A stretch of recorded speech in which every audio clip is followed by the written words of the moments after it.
Hebreus capítulo 3, versos 12 a 15 diz: Vede, irmãos, que nunca haja em qualquer de vós um coração mau e infiel para se apartar do Deus vivo. Antes, exortai-vos uns aos outros todos os dias, durante o tempo que se chama hoje, para que nenhum de vós se endureça pelo engano do pecado. Porque nos tornamos participantes de Cristo, se retivermos firmemente o princípio da nossa confiança até o fim. Enquanto se diz, hoje, se ouvirdes a sua voz, não endureçais os vossos corações, como na provocação. Pai, obrigado porque nós podemos estar na Tua casa neste domingo. Obrigado pela Tua palavra e a liberdade que temos neste país de proclamá-la. Agora, ó Deus, que vamos estudá-la, nós reconhecemos que em todas as coisas espirituais é essencial a ação do Teu Espírito. Confiamos nele para nos conduzir dentro dessa verdade e nos exortar. É o que nós rogamos em nome de Cristo, nosso Salvador. Amém. Podem se assentar, irmãos. Dê ouvidos a quem te exorta.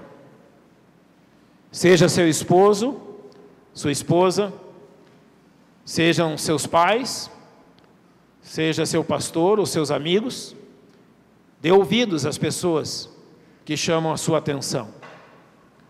Dê ouvidos àqueles que estão ao seu lado e chamam a sua atenção sobre questões na sua vida que precisam ser corrigidas. Porque o homem que endurece a sua cerviz, brevemente vai cair. Mas o homem que dá ouvidos às exortações corretas, esse será muito bem-aventurado no seu viver. E aqui na carta aos Hebreus, no capítulo 3, verso 13, o autor diz que exortai-vos uns aos outros todos os dias. Então esta exortação de uns para com os outros é necessária constantemente na nossa vida. E nós podemos até tê-la, mas fechar os nossos ouvidos para tudo que nos é dito. Quando eu vim uma das primeiras vezes a Goiás, há quase 20 anos atrás, eu ouvi pelos familiares da minha esposa um ditado que eu nunca havia ouvido e que não é comum na parte do sul do país que eu morava. Dizia que quem não ouve conselho, ouve coitado. Eu demorei a entender o que significava. Gaúcho é meio lerdo, né? Na compreensão. Quem não ouve conselho, vai ouvir algo depois, é o que queria dizer. Quem não ouve exortação, depois vai ouvir um lamento. É isso que queria ensinar. Então, dê ouvidos a quem te exorta. É melhor ouvir dos seus amigos a exortação do que o lamento. É melhor ouvir daqueles que te amam uma exortação que te corrige e te ajuda, do que depois o lamento diante das consequências dos erros na sua própria vida. Então esse é um ministério que pertence a todos nós e que nós devemos exercê-lo com todo cuidado, mas principalmente cada um de nós, particularmente, devemos pensar nisso. Eu preciso dar ouvidos a quem me exorta. Eu serei breve em 3 questões abordando esse tema, e eu vou fazer essas questões como se fossem perguntas ou indagações nossas diante de um amigo nos exortando. E talvez a primeira indagação que nós temos diante de alguém que nos exorta é: por que você está me exortando? Qual é a razão da sua exortação para comigo? Por que você me exorta? E para que saibamos como agradar a Deus, nós precisamos ser exortados. Por que as pessoas exortam? Por que crentes exortam uns aos outros? Por que crentes chamam a atenção uns aos outros de questões particulares da vida uns dos outros? É porque querem se meter na vida uns dos outros? Não. É porque tem prazer em chamar a atenção de alguém? Não. É porque tem prazer em apontar erro nos outros? Não. Nós os exortamos mutuamente, e você é exortado para que saiba como agradar a Deus em sua vida diária. Sim. Para que saiba aquilo que agrada a Deus e aquilo que Deus não se alegra. 1 Tessalonicenses 4:1 diz: finalmente, irmãos, vos rogamos e exortamos no Senhor Jesus, que assim como recebestes de nós, de que maneira convém andar e agradar a Deus, assim andai, para que possais progredir cada vez mais. Todos nós temos prazer no progresso uns dos outros, e grandes progressos na nossa vida foram atingidos a partir de exortações. Quantos aqui hoje são profissionais bem-sucedidos, porque foram exortados a investir em determinada área? Quantos aqui se importaram sim com a educação, com o estudo, se enveredaram por ramos profissionais que abençoaram as suas vidas, porque foram exortados por pais, porque foram exortados por amigos, porque foram exortados por pessoas que lhes amam? Sim, exortação, irmãos, é para o progresso da nossa vida. Exortação é para o nosso crescimento. Exortação é para que nós saibamos como agradar a Deus em todas as áreas do nosso viver. Não despreze aquele que deseja o seu crescimento. Não despreze aquele que deseja o seu progresso. Não feche os ouvidos para aquele que está vendo um bom caminho pelo qual você pode andar. Também a exortação serve para que você não desista diante das tribulações. Sim. Quanto desânimo vem, irmãos, diante de momentos difíceis. E os momentos difíceis se sucedem. Nas últimas 2 semanas, últimos 10 dias, pelo menos 3 irmãos da nossa igreja perderam suas mães. 3 irmãos da nossa igreja passaram por momentos de dor e dificuldade, porque perderam as suas mães amadas. Isso pode desanimar, isso pode trazer realmente tanta dor, que o desânimo toma conta do coração, mas a exortação, o encorajamento, dá realmente a linha a ser seguida diante dos momentos difíceis da vida. No livro de Atos, capítulo 14, diz que os discípulos passavam confirmando os ânimos dos discípulos, exortando-os a permanecer na fé, pois que por muitas tribulações nos importa entrar no reino de Deus. Às vezes é preciso que as pessoas nos lembrem que dias maus nessa vida são constantes, que dias difíceis virão em grande quantidade, mas não são eles as razões para que nós desistamos ou desanimemos na nossa vida. Em terceiro lugar, para que você corrija suas atitudes impróprias, Paulo diz aos Tessalonicenses: a esses tais, porém, mandamos e exortamos por nosso Senhor Jesus Cristo, que trabalhando com sossego, comam o seu próprio pão. Aqui os Tessalonicenses estavam tendo uma atitude imprópria de não trabalharem, e a justificativa deles era que a volta de Cristo estava tão próxima, que eles não precisavam mais trabalhar. E Paulo respondeu: aquele que não trabalha, não coma. Foi duro? Foi realista? Foi de ajuda? Foi, porque precisava corrigir uma atitude imprópria. Um dos melhores amigos da minha vida, a primeira vez que eu vi ele me corrigiu. Eu não sei nem se ele sabia o meu nome, mas na primeira vez que estivemos juntos, ele me corrigiu fortemente, por uma atitude imprópria. Eu tinha só 12 anos, mas era a hora certa de corrigir. Eu não sabia, mas aquele homem se tornaria um dos homens que mais ensinou-me na minha vida, e um dos que mais me apoiou nos momentos mais difíceis. Mas a nossa amizade começou numa exortação. Ele me amou corrigindo a minha atitude imprópria, e eu entendi que aquilo era amor, entendi que aquilo realmente era algo para o meu bem. Então, por que você está me exortando? Para o seu bem, nunca para o seu mal, nunca para prejudicar-te. Ninguém aqui quer o seu mal, ninguém aqui quer o seu prejuízo, mas todos aqui querem que você progrida. Agora, quando nós somos exortados, uma segunda pergunta toma conta do nosso coração. E se a primeira é: por que você está me exortando? Essa figurinha aí demonstra bem aquilo que nós pensamos. Afinal de contas, quem você pensa que é? Quem você pensa que é para me chamar a atenção?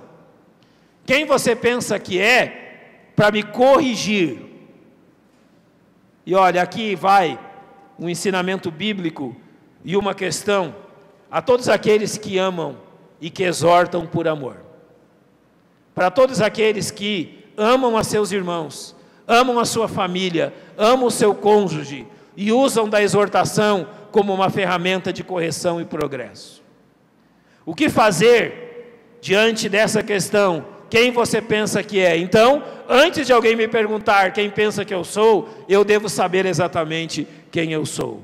Então, aqui, algumas questões práticas para aqueles que praticam a exortação. Primeiro, você está atento às próprias falhas? Você está atento aos seus próprios erros? Olha o que Jesus disse em Mateus capítulo 7.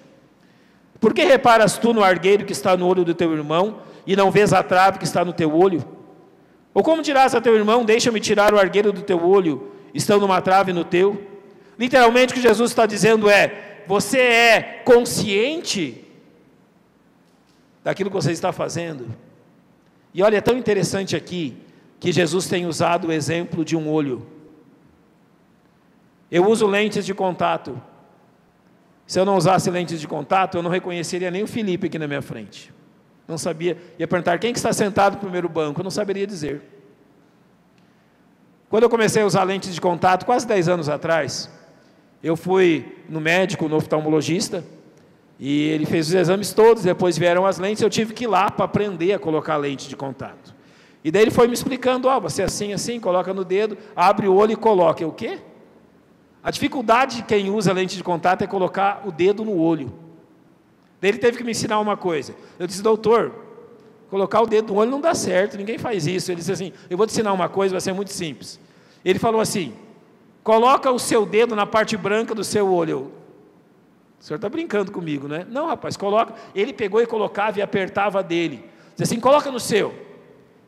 Eu bem devagarzinho coloquei, a parte branca do olho não dói. Nada, nada, nada. Você pode colocar o dedo na parte branca do olho quando você quiser. Não tem dor nenhuma, nada. Ele assim, agora experimenta encostar de leve nessa parte do meio do olho. Daí dói.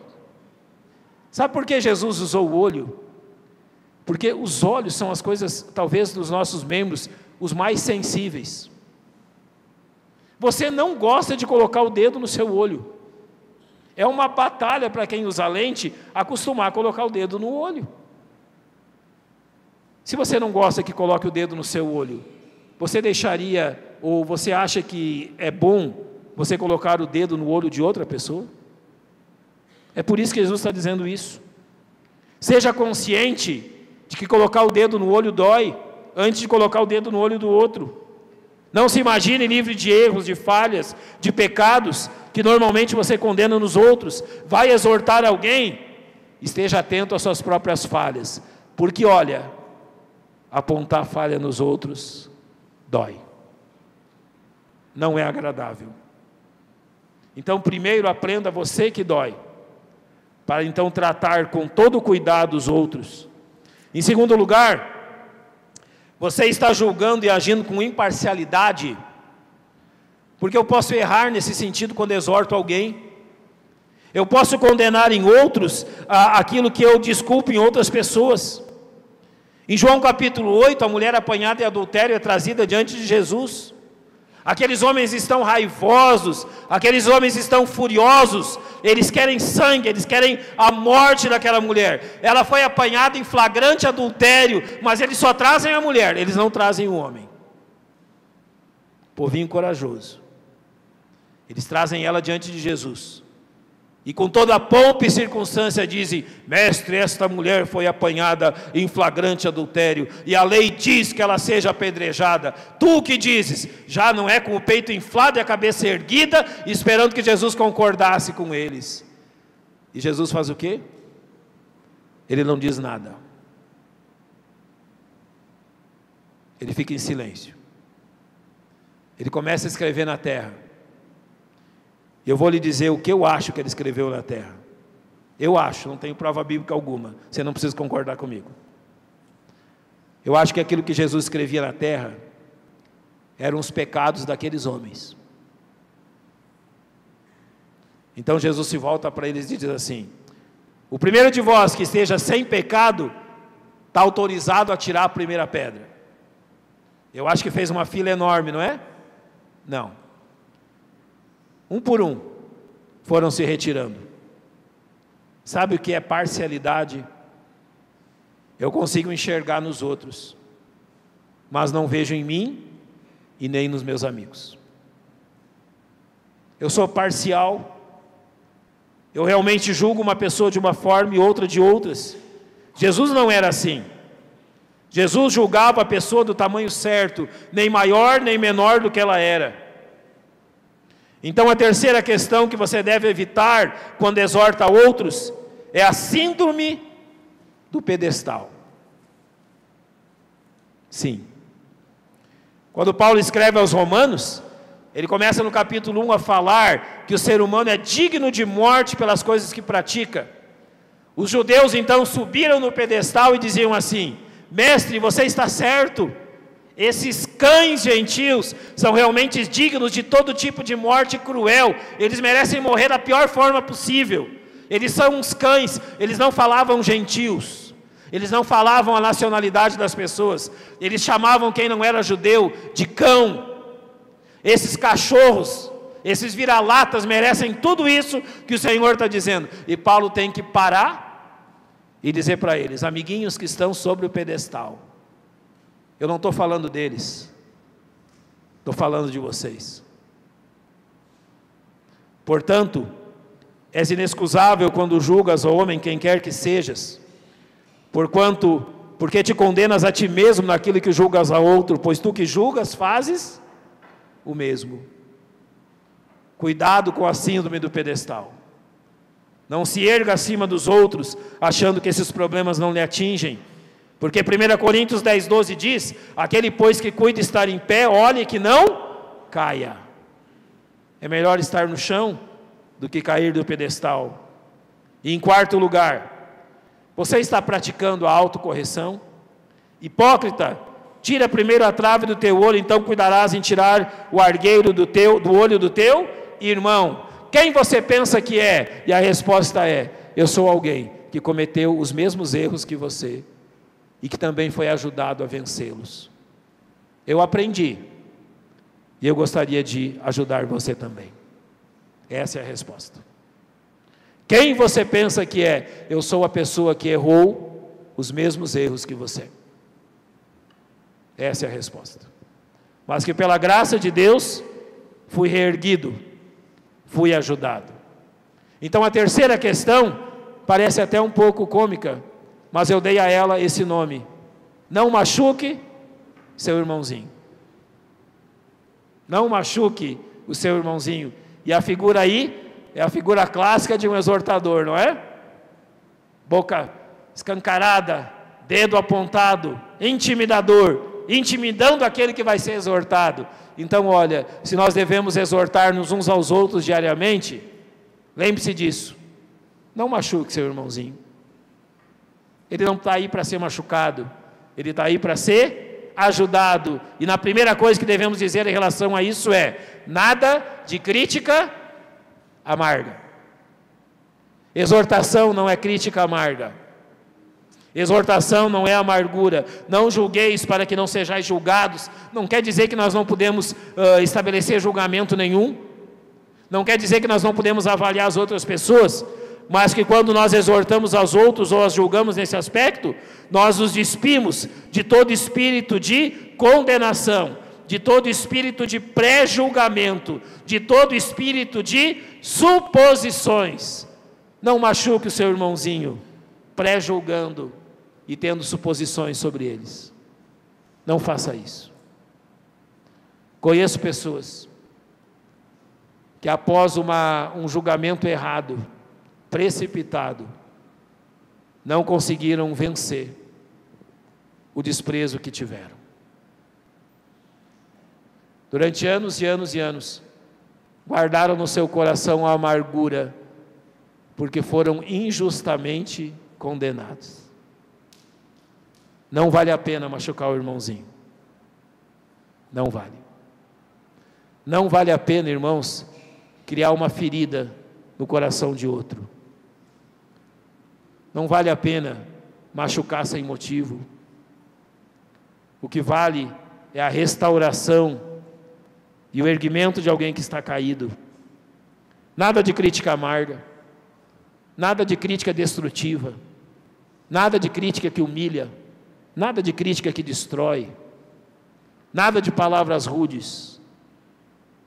Por vezes o melhor conselho é o silêncio do que falar o que não se devia. Em segundo lugar, permaneça no seu lugar. Olha bem a exortação de Romanos capítulo 14. Tu que julgas teu irmão, por que tu julgas teu irmão? Ou tu também, por que desprezas teu irmão?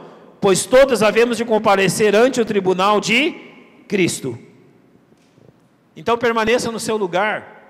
Nem eu nem você somos juízes. Nem eu ou nem você somos juízes finais da questão, e nem temos a compreensão total das coisas. Por isso, sabendo o nosso lugar, em terceiro lugar, devemos saber os nossos limites.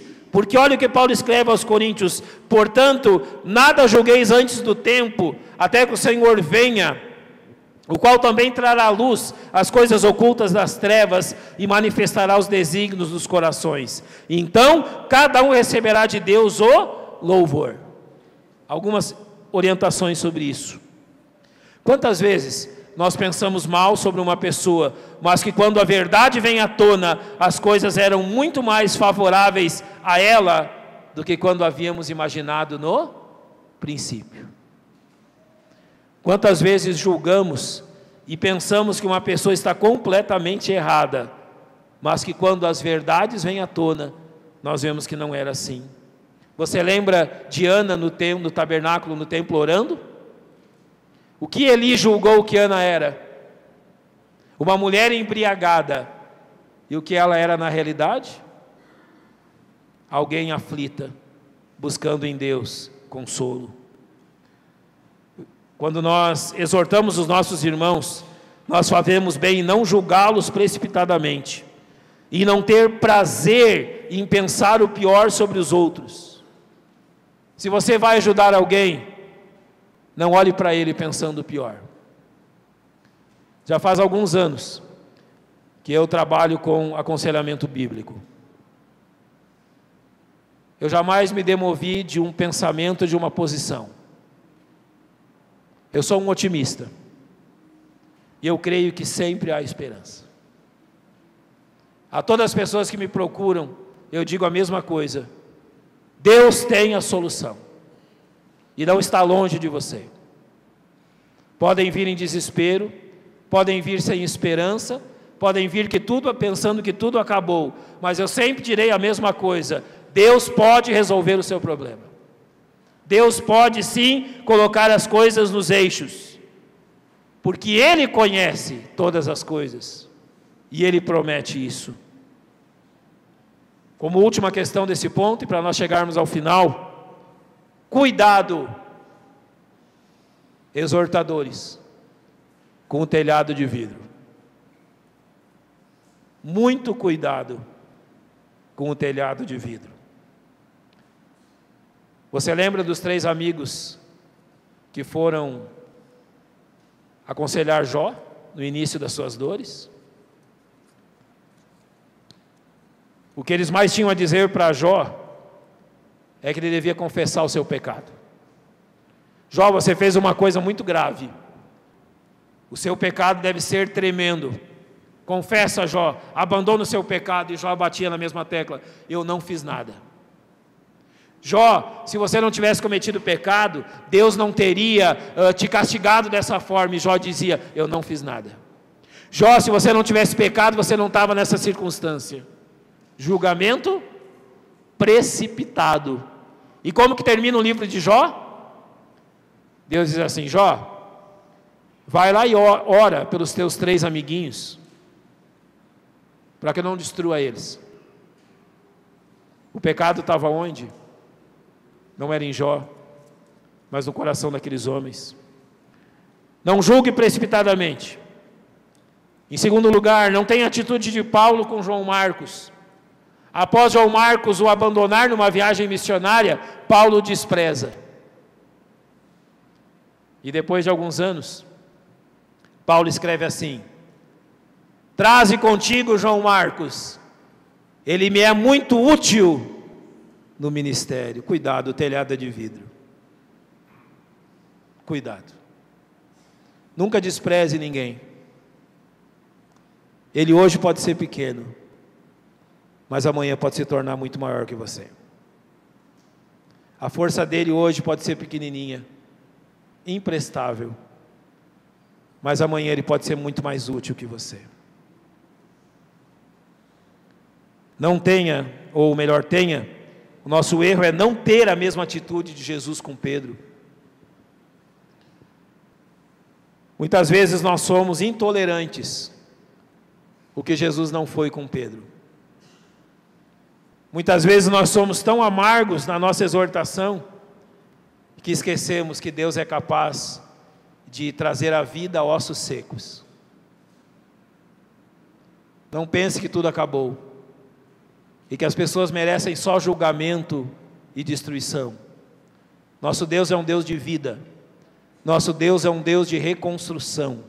Nosso Deus é um Deus de reavivamento. Não é um Deus de julgamento amargo. Pedro pode ter errado tudo que errou com Jesus, mas Jesus jamais foi intolerante com as falhas dele. Naquele dia na praia, quando ele se encontra com Cristo, o único interesse de Jesus por ele é reconstruí-lo. Reconstruir é muito melhor do que destruir. Agora, como fazer tudo isso para acertar o alvo? Eu vou terminar com um versículo. A palavra de Cristo habite ricamente, habite em vós abundantemente, em toda sabedoria, ensinando-vos e admoestando-os uns aos outros, com salmos, hinos e cânticos espirituais, cantando ao Senhor com graça em vosso coração. Então vou propor um desafio e um julgamento a você da sua própria atitude. Quando você vai exortar alguém, quando você vai encorajar alguém, quando você vai apontar um erro em alguém para que ele seja reerguido, você é capaz de, enquanto está indo buscar essa pessoa, ir até ela com salmos, hinos e cânticos espirituais no seu coração? Você é capaz de, enquanto está se dirigindo a ela, estar cantando ao Senhor com graça em seu coração, dizendo: amém, Senhor, mais uma oportunidade de ajudar um dos meus irmãos. Se você é capaz de ir com um coração alegre, louvando e adorando a Deus, olha, o Espírito Santo está ajudando para que a exortação surta efeito. Então vá como Cristo, cheio de sabedoria, ensinando e admoestando, termine louvando a Deus e exaltando o seu nome. Eu perguntei, bem no início, quando nós começamos, e eu disse: dê ouvidos a quem te exorta. Você tem sido usado por Deus para exortar essas pessoas? Então dê ouvidos a quem te exorta nessa manhã. Que Deus nos abençoe, que saibamos ajudar uns aos outros para o bem das nossas vidas. Vamos fechar os nossos olhos, vamos orar. Nosso Deus